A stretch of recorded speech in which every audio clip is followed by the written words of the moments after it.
ডিজির সাথে কথা বলতে। আমরা সেই উদ্দেশ্যে আমরা 7টার দিকে ডিজির সাথে কথাও বলেছিলাম।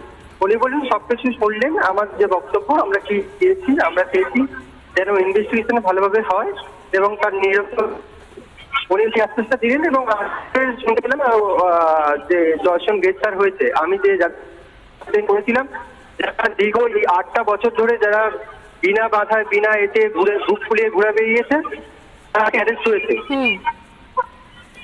দীপঙ্কর বাবু, 2018 সালে পঞ্চায়েত ভোটের আগে নিহত হয়।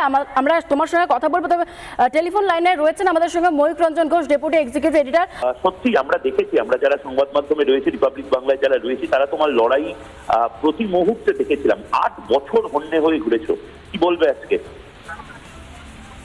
সত্যি আমার খুব ভালো লাগছে। আমি আরো ভালো হব যাতে অরিজিনাল যে দোষী যারা এই ঘটনার সঙ্গে যুক্ত তারা যেন শাস্তি পায়। আমি এটার জন্যই তো এতটা পথ